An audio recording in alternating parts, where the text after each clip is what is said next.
신율의 뉴스 정면 승부 3부 순서 시작합니다. 지금 이곳 상암동에서도 비가 엄청 쏟아지기 시작했는데요. 여러분 모쪼록 가시는 길 귀갓길 안전하게 가시기 부탁드리겠습니다. 자, 신율의 뉴스 정면 승부 3부 시작할 텐데요. 언제나처럼 말씀드리는 거, 이 유튜브 들어가셔서 YTN 라디오 구독해 주시고요. 신율의 뉴스 정면 승부 좋아요와 댓글 부탁드리겠습니다. 자, 오늘 3부 정면 인터뷰에서는 바로 순직한 해병대원 사건과 관련한 문제 저희가 한번 생각해 보겠습니다. 장군 출신이시죠? 더불어민주당 김병주 의원과 직접 얘기 나눠보겠습니다. 의원님 어서 오십시오. 네, 안녕하세요. 김병주입니다. 예. 네. 고 차상병 순직 사건 관련한 군 당국의 현안 보고 어제 있었죠, 그렇죠? 네, 네. 근데 이게 경찰이 저 보류되는 과정에서 외압이 있었던 게 아니냐 의혹이 불거진 상태인데 어떻게 보셨어요, 어제? 어제 국방위 전체에서 이걸 다루었습니다. 그런데 의혹을 국방부가 해소하기는커녕 의혹이 많이 증폭이 되었죠. 그리고 또 제대로 된 해명도 못 하고요. 네. 그래서 특검이 필요하다는 것을 더욱 더 인식하게 했습니다. 예를 든다면은 국방부에서 너무나 엉터리라는 것들이 많이 나왔어요. 네. 말 바꾸기도 하고 서로 말이 안 맞고 또 예를 든다면은 수사단장을 집단항명죄로 입건을 시켰었잖아요.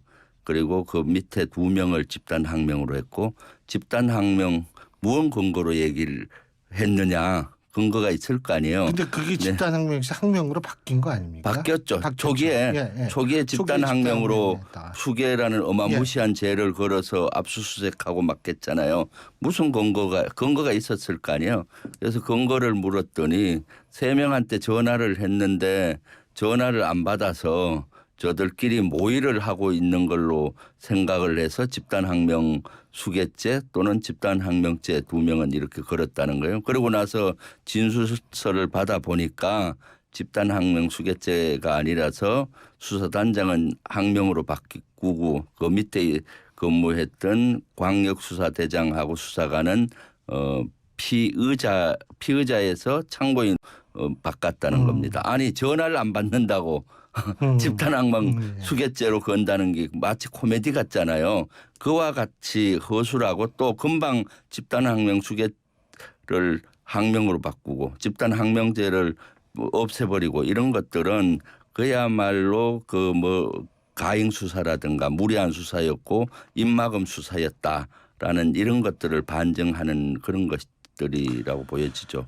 그 의원님께서는 이제 군 생활을 오래 하셔서 진짜 장군까지 다 지내셨는데 그 군 생활 오래 하셨던 분 입장에서 볼 때 지금 해병대 당시 수사를 맡았던 수사단장이요. 이게 지금 항명이다 이렇게 얘기를 하는 부분에 대해서는 어떻게 생각하세요? 저는 수사단장 항명이라기보다는 장관이나 국방부 장관이나 차관 또는 법무관리관의 직권남용 내지는 수사방해라는 관점에서 보고 있습니다. 왜냐하면은 해병대 수사단장은 법과 규정에 따라서 행동을 한 것이고 또 최선을 다해 이런 것들을 상관에게 결재도 다 받고 또 중간에 외압이 있었을 때도 해병대 사령관한테 이렇게 하면 안 됩니다라고 건의를 하고 최선을 다하고 법과 규정대로 한 것이고 국방부와 해병대 사령관은 많이 당황을 한 것 같아요. 왜냐하면은 통상 이런 경우 지시를 축소한다든가 은폐한다든가 또는 그러니까 최초 조사한 게 8명이잖아요. 8명을 특정인을 줄이라든가 또는 혐의 사실을 빼라든가 이런 것들은 축소 은폐가 될 수가 있고 직권 남용이 될 수 있으니까 그럴 때 통상적으로 군에서 많이 의도를 전달해요. 이런 걸 좀 뺐으면 좋을 것 같은데 좀 사단장까지 할 필요 있어? 이런 식으로 의도를 전달하면은 알아서 통상 해온 것 경우가 많았는데 해병대 수사단장은 규정과 방침대로 해버리니까 아마 당황을 했던 것 같아요. 그래서 전방위적으로 압력을 넣고 압박을 하고 그러다 보니까 또 이첩을 시키고 하니 거기에서 악수를 계속 뜨게 된 것이죠. 근데 이제 이종섭 장관은 재검토를 위해서 이첩 보류를 지시했다 이런 입장 아닙니까? 네, 재검토를 위해서 이첩 보류했다는 것 자체도 법을 위배할 소지가 있습니다. 왜냐하면은 군사경찰 직무법 시행령 7조에 의하면은 군사경찰을 지휘하는 부대장은 수사의 공정성을 위해서 수사에 관계된 거는 독립성을 보장하게 돼 있습니다. 그 수사를 재검토하라는 것 자체가 수사를 방해하는 거일 수가 있거든요. 그 물론 장관은 군사 경찰을 지휘하는 권한이 있어요. 그 지휘의 권한은 수사에 관여하라는 것이 아니라 이 사건은 이번에 강력수사대가 1팀이 맡는 게 좋겠어. 아니면 이것은 국방부 조사본부에서 하는 게 좋겠어. 아니면 이건 검찰에서 하는 게 좋겠어. 이런 것들을 지휘하는 겁니다. 그리고 그 수사에 대해서는 관여해서는 안 되는 겁니다. 그런데 수사한 거를 재검토하기 위해서 보류했다. 이것은 수사의 간섭의 여지가 있는 것이죠. 그래서 이것은 법리적으로 봤을 때 직권남용이나 수사 방해가 되는 법을 위배한 소지가 있는 겁니다. 그렇다면 만약 이제 그런 식으로 이제 어쨌든 뭐 의도가 그렇다라고 가정한다면 말이에요. 네. 왜 그런 지시를 했다라고 보세요? 그것은 저도 그것이 가장 궁금한데 그것은 아마 두 가지로 보이는 것 같아요. 하나는 축소하든가 사건을 사단장까지 경찰에 넘어가서 수사를 하면은 상당히 국민적인 관심이 많아지고 확대될 거 아닙니까? 그다음 또 하나는 일부 국민들의 의혹을 제기하듯이 사단장이나 여단장을 봐주기 위한 어떤 특정인을 봐주기 위한 그런 것도 있지 않나 해서 어저께 국방위에서도 따졌는데 뭐 장관은 거기에 대해서는 부인을 하더라고요. 네. 그렇지만 그런 것들은 나중에 특검이나 이런 걸 통해서 따져봐야 되겠죠. 그러니까 특검은 꼭 해야 된다 이런 네. 말씀이신 것 같은데요, 그죠? 네. 그리고 또 한 가지는 더불어민주당 김의겸 의원이 고 차상병 사망 사건 수사 기록을 하건 어제 네. 뭔진 모르지만 흔들고 보여줬잖아요. 네. 이걸 국민의힘은 어떤 식으로 얘기하냐면 입수 경로를 분명히 해명하지 않으면 수사에 부당하게 개입하고 있는 것은 대통령실이 아니라 민주당일 것. 네. 이렇게 주장을 하는데 이 부분은 어떻게 보십니까? 저도 김의겸 의원하고는 대하지는 않았어요. 단지 그 TV 내용을 봤습니다.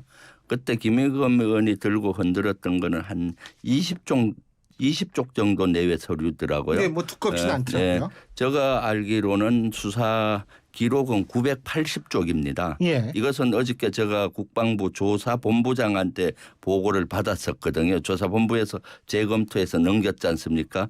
그때 980쪽이 전체 기록이었고 그걸 전부 받아서 자신들이 검토했다고 하기 때문에 수사 기록은 980쪽인데 김의겸 의원이 흔든 그 종이는 한 20쪽 내외로 보였기 때문에 그것이 수사 기록인지는 저는 잘 모르겠어요. 네네. 근데 그게 만약 요약본이라고 하더라도 그게 문제가 되는 겁니까? 글쎄, 사실 그게 수사 기록이라면은 좀 문제가 될 소지는 있겠죠. 비사실 공표라든가. 예. 그런데 만약에 제보자의 제보를 듣고 뭐 정리한 것이라면은 또 다른 차원이기 때문에 이것은 좀 따져봐야 되겠죠. 예. 네.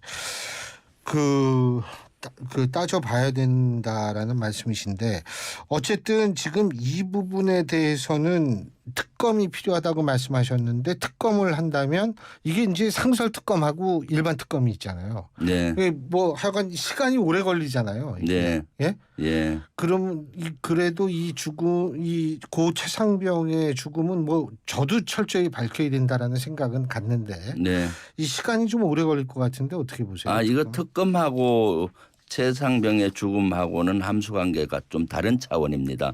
그래도 죽음에 있어서의 진실을 밝히는 거 아니겠어요? 최상병의 진실을 밝히는 거는 예. 이제 경찰에서 밝히는 겁니다. 이제 그 국방부 조사본부에서 재검토한 것을 이제 넘긴다고 하거든요. 그래서 경찰이 이제 경찰이 다시 거기에 재수사를 대해서 하는 거죠. 수사를 하는 거죠. 그죠? 본격 수사를 하는 겁니다. 예. 그래서 최상병의 죽음과 관련된 것이 문제가 뭔지를 밝히는 거고 특검에서는 최상병의 죽음을 밝히는 거라기보다는 지금 국민적인 의혹이 있는 해병대 수사단이 과연 항명을 했느냐 아니면은 장관과 또는 대통령실의 안보실이나 차관 법무관리관이 직권남용을 했느냐 그 사항입니다. 그렇기 때문에 경찰에 넘겨서 빨리 최상병의 죽음에 대한 억울함 원인이 뭔지 이런 것들을 정확히 밝히는 작업을 하는 것이고 특검은 그 차원과 다른 차원이라고 보여지는 거죠. 제가 이게 법률적 지식이 좀 짧아가지고 네.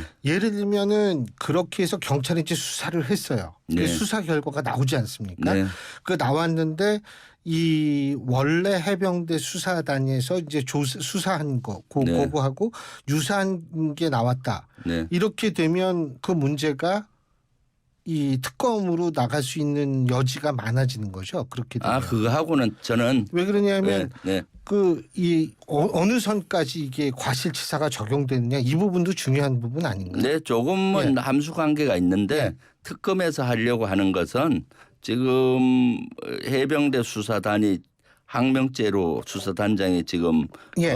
입건이 되어 있잖아요. 그리고 이것을 경찰이 이첩하는 과정에서 또 국방부 이첩을 했는데 국방부가 다시 해왔으니까 경찰에서 불법적으로 이첩을 해왔을 수가 있고 또 경찰 말대로 이것은 자기들이 접수가 안 됐기 때문에 이첩시켰다고 하는데 예. 그건 경찰이 또 직무유기가 될 수가 있어요. 예. 그리고 그 장관이 결재한 것을 하루아침에 바뀌었잖아요. 예. 바뀐 배우가 뭔지 국가안보실인지 아니면 그 윗선인 대통령인지 아니면 장관 스스로였는지 이런 것들이 특검을 통해서 밝혀지는 것이죠. 네네. 알겠습니다. 이 한미 연합훈련 이제 어제부터 시작이 됐는데 네. 지금 북한은 이른바 순항 미사일 자기네가 쐈다 그러고 이런 얘기 하잖아요. 네. 근데 어떻게 보세요? 북한의 순항 미사일 그거 지금 우리나라 국방부는 그거 좀 너무 과장된 것 같다. 이런 얘기도 나오는 것 같은데. 네. 지금 한미 연합훈련이 시작이 됐고 예. 예전에도 한미 연합훈련 한 5번 정도 북한이 미사일 도발을 했어요. 예. 그래서 아마 연합훈련을 앞두고 도발이 예상이 되고 하는데 탄도미사일은 탐지가 용이한데 사실은 순항미사일은 탐지하기가 대단히 순항미사일이 어렵습니다. 꾸불꾸불 가는 거잖아요. 순항미사일은 적어도 예를 들어서 한 100에서 200m 낮게 이렇게 예. 비행을 한 500에서 1000km 하거든요. 그러면은 이제 그 지구가 둥글지 않습니까? 예. 그럼 여기서 관측하면은 북한 지역에서 예를 들어 한 20km까지가 관측이 안 돼요. 지상에서 관측 예. 레이더는 인공위성에서는 되지만은 예. 그래서 북한의 탄도미사일도 쏘게 되면 한 20km 올라와서부터 이게 관측이 됩니다. 그렇기 때문에 순항미사일은 우리 현재 대한민국에 있는 지상에 가지고 있는 레이더로는 어렵고 인공위성이나 또는 공중에 있는 첩보기를 가지고 예. 할 수밖에 없는 거거든요. 그렇기 때문에 사실은 실시간 그것을 탐지하기가 대단히 어려운 한계가 있긴 합니다. 그럼에도 불구하고 대다수의 순항미사일은 우리 군 한미정보당국에서 탐지가 가능하거든요. 그래서 아마 순항미사일에 대해서는 북한이 사격을 하더라도 우리가 탐지했다 이런 걸 잘 밝히지를 않습니다. 왜냐하면 정보 자산이 정보 자산이 우리가 얼마나 노출되니까. 능력이 있는지 예. 노출이 될 수 있어서 그런 한계가 있죠. 그리고 또 정보 자산의 우리 능력을 노출을 안 시키기 위해서 순항 미사일의 발사에 대해서는 실시간에 이렇게 언론이라든가 또는 국회라든가 다른 기관에 공표하지는 않는 것이 지금까지 관례기는 관례입니다. 탄도미사일은 실시간에 바로 공표를 하고요. 예. 네.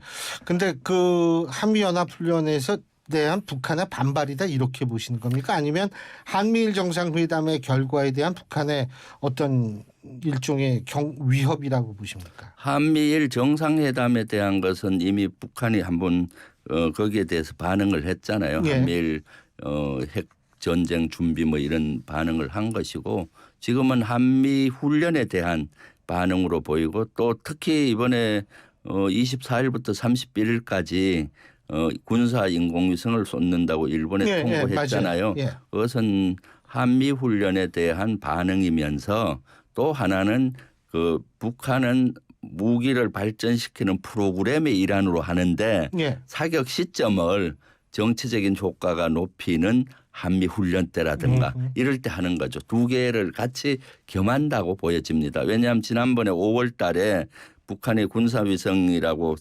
사격했다가 실패했지 않습니까? 그래서 빨리 보완을 하고 이번에 이왕이면은 한미 연합훈련 기간에 쏘므로써 한미 연합훈련에 대한 대응 차원도 있고 본인들의 군사 인공위성을 쌓아올리는 프로그램을 진행하는 방법도 있죠. 그래서 통상은 늘 우리는 정치적인 관점만 보는데 북한은 핵미사일이라든가 이런 걸 고도화시키기 위해서 그 프로그램을 진행하는데 발사 시점은 정치적인 효과를 노리는 시점에 통상한다. 이렇게 보시면 됩니다. 알겠습니다. 뭐 어쨌든 이 북한도 위협이 있고 뭐 여러 가지 복잡한 문제가 있는데 김병주 의원님 같이 이렇게 군도 경험도 많으시고 전문적인 지식이 좀 우리나라 국민들 안심시키는데 많이 기여를 했으면 좋겠습니다. 오늘 말씀 잘 들었습니다. 고맙습니다. 네, 감사합니다. 예, 지금까지 더불어민주당 김병주 의원이었습니다.